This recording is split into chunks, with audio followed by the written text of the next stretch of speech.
好吃的酱香饼出锅啦！都快去做啊，姐妹们，真的是巨好吃，一吃一个不吱声。还做了几张，用油纸这样隔开来，把它冻到冰箱里，什么时候吃的时候直接拿出来煎一下就行。晚上好呀，准备做晚饭了，好久没有吃酱香饼了，咱今天晚上烙点酱香饼吃，顺带着给大家也分享一下酱香饼的冷冻生胚的方法。先来和面，面里边加点盐，增加筋性，搅一搅，一分为二。这边用凉水把它搅拌成絮，这一半用开水烫面，还是用半烫面啊，半烫面烙出来的饼比较软。凉了也不会硬，然后稍微有点软，咱先简单的把它揉成团，团软，咱就用手掌处多给它揉搓揉搓，揉搓揉搓就不粘手了，就光滑了。分成剂子，把它揉圆。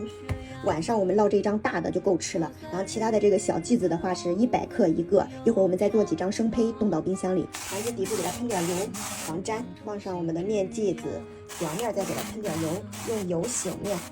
调上一个油酥，一勺的面粉，上点椒盐儿。泼上个热油，调成这样黏黏糊糊的稠酸奶状，这个就是油酥，可香了。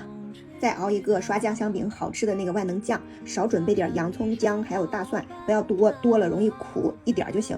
少加点水，给它炸成了泥。家里没有榨汁机的，咱就直接给它剁碎也行。一勺郫县豆瓣酱，一勺甜面酱，一勺番茄酱，一勺蚝油，半勺的孜然粉，少许的白糖，还有味精，加上点清水，搅和搅和。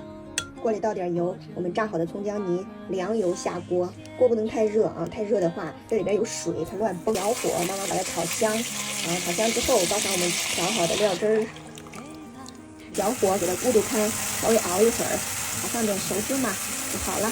熬好的酱给它倒到一个干净的容器里，就这个酱熬的时候就满屋飘香。这个酱的话，咱平时用它来刷个手抓饼、葱油饼、酱香饼、鸡蛋灌饼都好吃，放到冰箱里冷藏，放个半个月不会坏。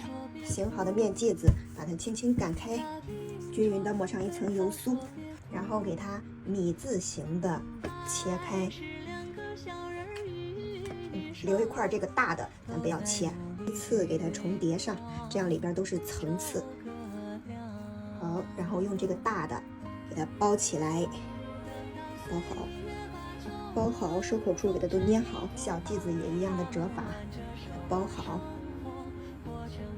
都包好了之后，不要着急擀，我们把它密封盖上，再松弛个10分钟左右，这样会比较好擀。松弛好的面剂子就会比较好擀，咱擀成啥样是啥样，就不会一擀一缩了。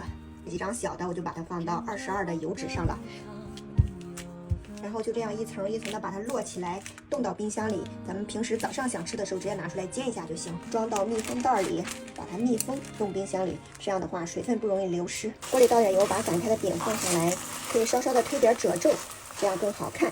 表面上喷点油，锁住水分，一面上色，给它翻面，两面变色，差不多它就熟了。半烫面的饼很好熟的。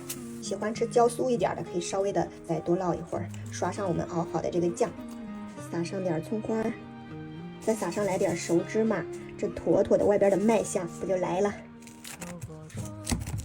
大家一定要去尝试一下啊，真的巨好吃，可以原地摆摊了。就这种酥酥脆脆的，完全是不用就菜，就这样空口吃都停不下来。我已经吃了好几块了。熬了一锅黏黏糊糊的小米粥，还炒了一个我姑娘点名要吃的粉丝包菜。吃饭了，这么好吃吗？Very so yummy。